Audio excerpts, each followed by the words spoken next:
Nintendo, Mercedes-Benz, Home Depot, FedEx, the Grand Ole Opry, the Ryman Auditorium, Snowbird Ski Resort, Kona Brewing Company, Boston Beer Company, DraftKings. It's a popular and long list of well-known clients, all getting their merch from this man. It's not really work when you're passionate about what you're doing. Alongside his co-founder, they spotted a need in the market. Why did you want to start this company? Just had a belief that fan fashion needed to be evolved and elevated, and that fan that was used to wanted to buy that boutique department store fit fabric and feel wasn't getting that at their favorite NBA game. It seems sports fans agreed. The spike really happened when they went to the finals 2 years ago. Beyond its signature red tags, Sportique is now easy to spot with eye-catching build-outs in team shops across the country, like this one in the Footprint Center.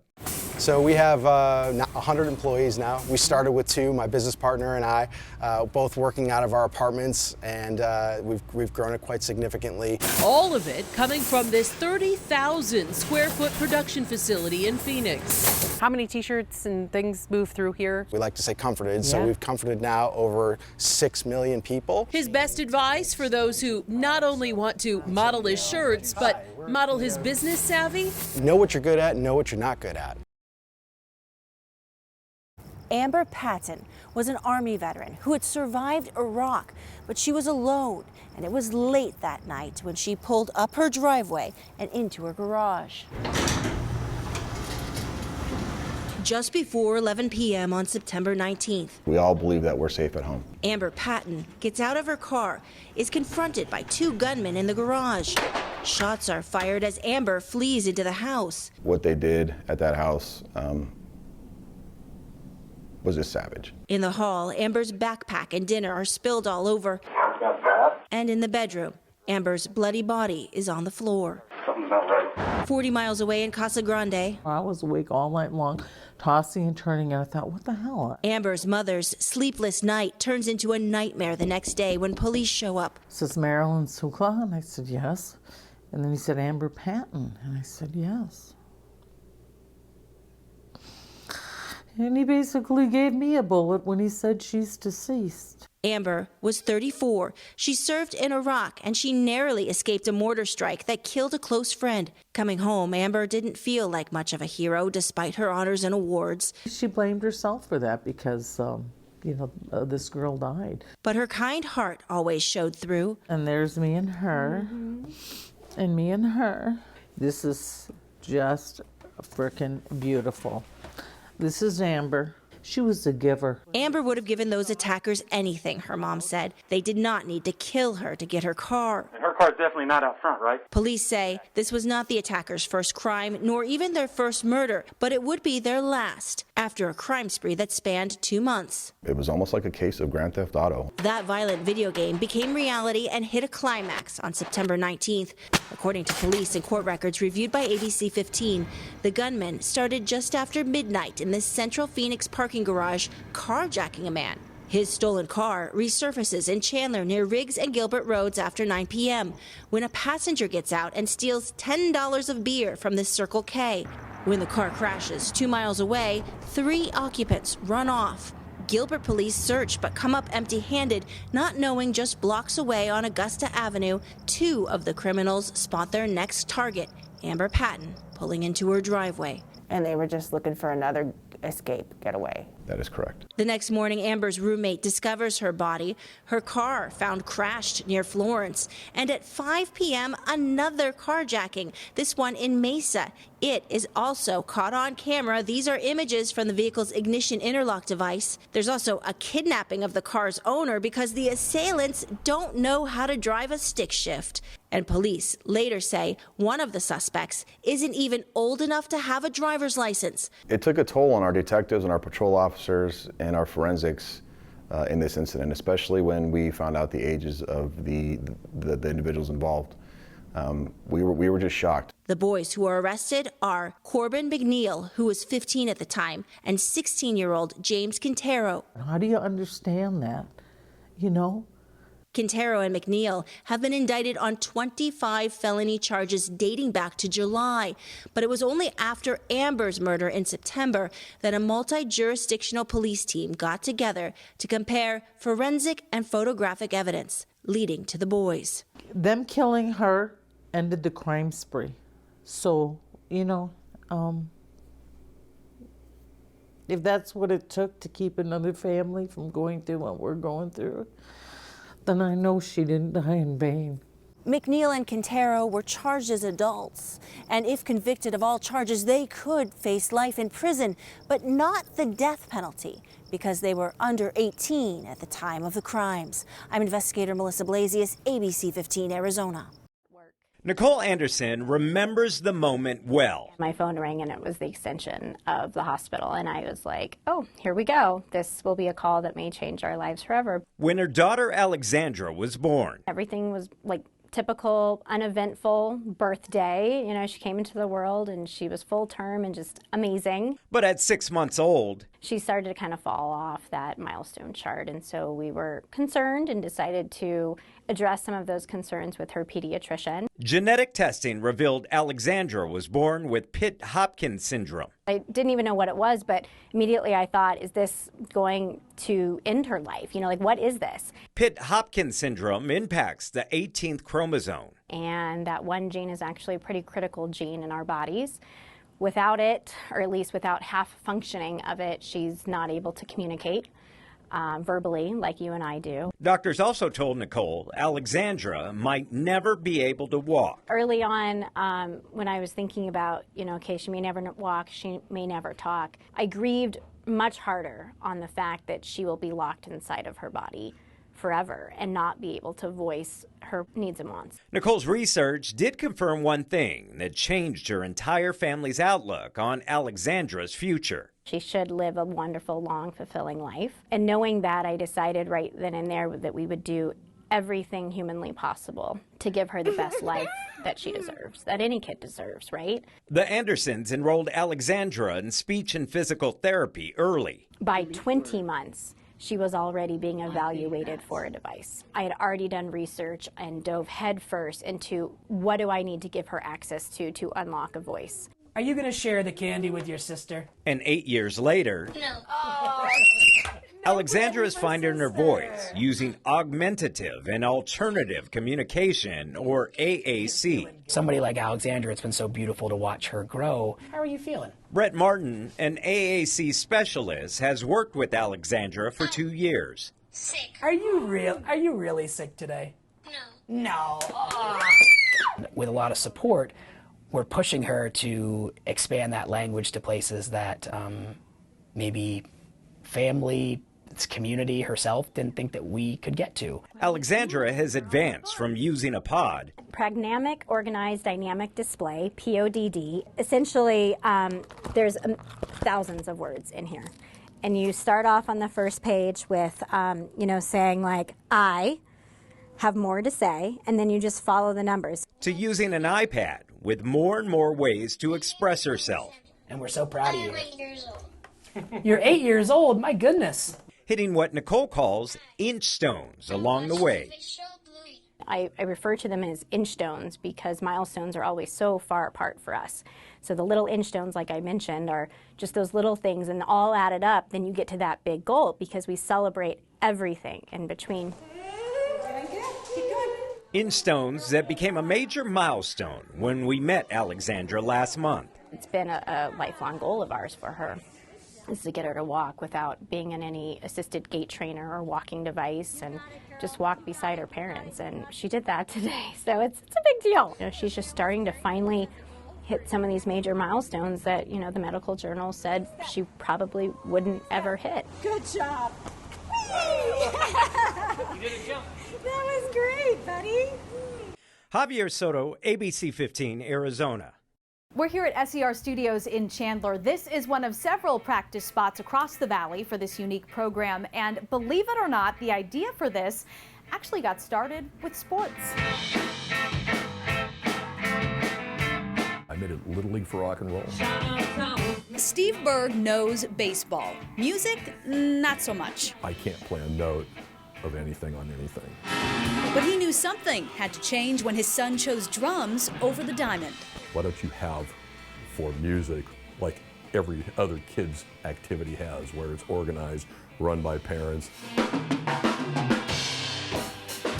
So 6 years ago, Rock and Roll High School burst onto the scene. I really like to play music in general. It's just really fun to play.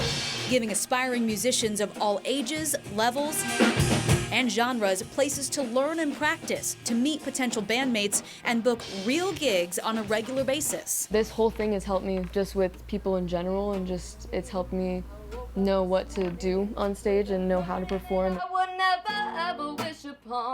Performing at venues like Whiskey Row, the Crescent Ballroom, bands even opening for Alice Cooper's Proof is in the Pudding concert. And Berg hopes this is just their beginning.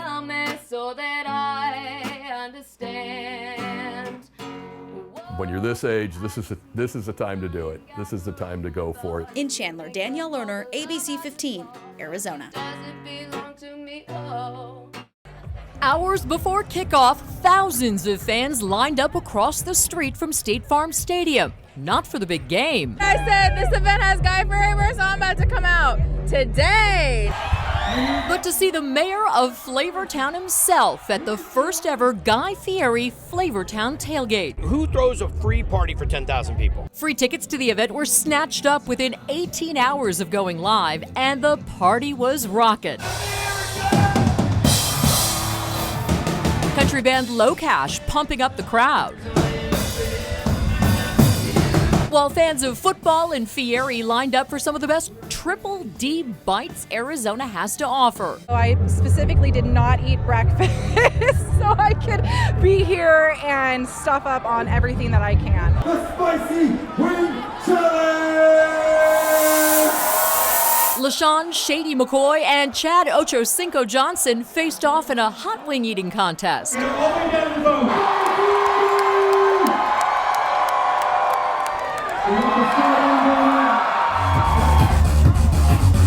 With Diplo closing out the party shortly before kickoff. This was for the fans of football. This is for the residents of Flavortown.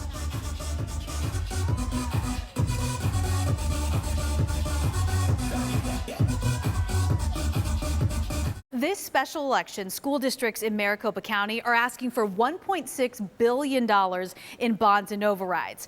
That's about double the usual amount. And the impact is great since nearly 80% of county residents will be voting on a school measure. So why the need? Well, it's no secret that state and federal funding can run short. So let's say a school district needs this much for projects or operations, but it's only budgeted for this much.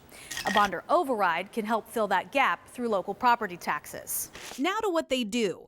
Bonds are sold to investors to help fund tangible needs, things like new schools, classroom upgrades, technology, or school buses. The most common type of override, sometimes listed on the ballot as a budget increase, allows a district to exceed its state-funded maintenance and operations budget by up to 15%.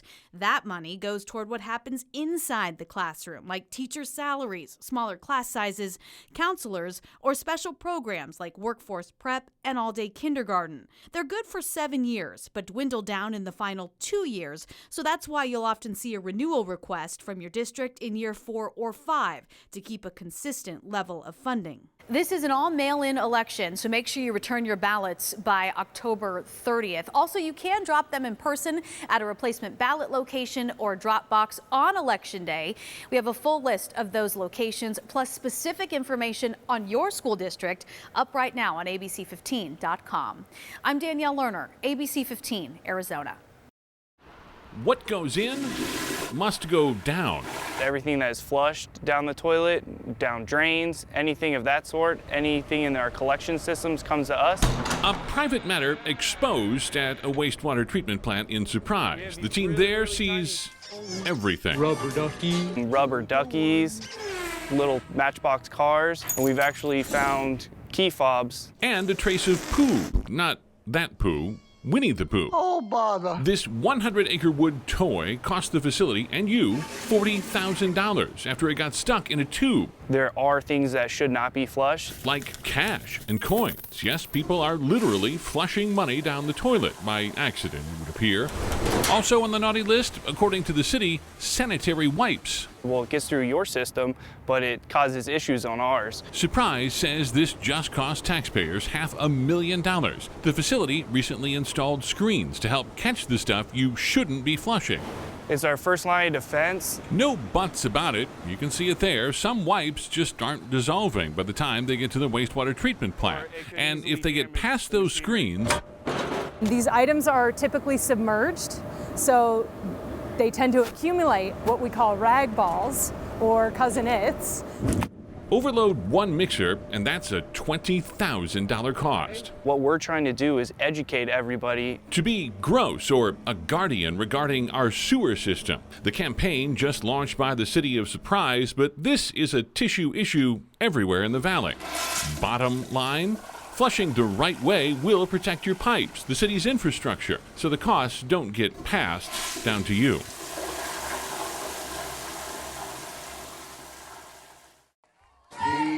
Mogollon Mustang football is part of life in Heber, Arizona. You know, we don't have a lot to do up in this small town, so this is the thing to be, this place to be.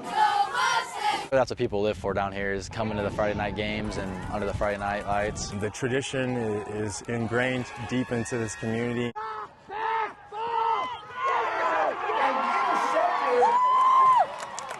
That tradition starts at a young age, with kids growing up in this stadium cheering on the Mustangs.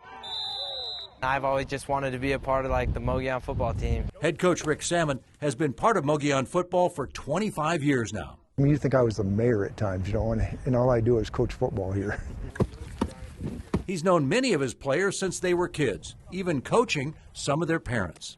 I remember them out here playing as little guys, and now they're on the team, so that's pretty special. It's part of what makes the Mustangs more of a family than a football team. That's the only thing I've known since here is just everyone knowing everyone, being a family. Like everybody's pretty much grown up here. It's a tight-knit community we've got, so I have probably 4 or 5 nephews that are on the team, so I get to coach a lot of kids that I'm familiar with, and then the other ones, they're basically family to me as well. And this family is making their hometown proud. If you would have told me I won 3 straight championships when I was younger, I would have been like, you're crazy. Salmon took over as head coach in 2020. My oldest grandson was a senior that year, and to be able to hand him that trophy was just, unbelievable. Winning 3 straight championships. Our community knew we were good, and we got a lot of recognition from it, from like the small towns, and so I think our community was happy that we were able to like represent them pretty good. Now, the Mustangs are chasing history, winning 4 straight championships. That would definitely be a shock to the system. Something that's only been done 4 times in Arizona history, and never in 8-man football. That would be really special to me, and I'm sure it would be special to the rest of these boys. I think we can win the state and bring that 4th P, and I think it'd mean a lot to everyone in the town. But no matter the season's results, the trophies aren't what's important to Salmon. The growth I see in them and the character that I see changed in the 4 years that they're with me, that's more important than winning and losing. It's about making a lasting impact on this community, something that goes well beyond football. He's been, a dream come true when it comes to having a mentor show you what it takes to be a champion. He's here for us, and he loves us, treats us like his own. I just feel like it was a blessing. If you ask me, I'm a Mustang. I don't even have an old high school. Craig Fooey, ABC 15 Sports.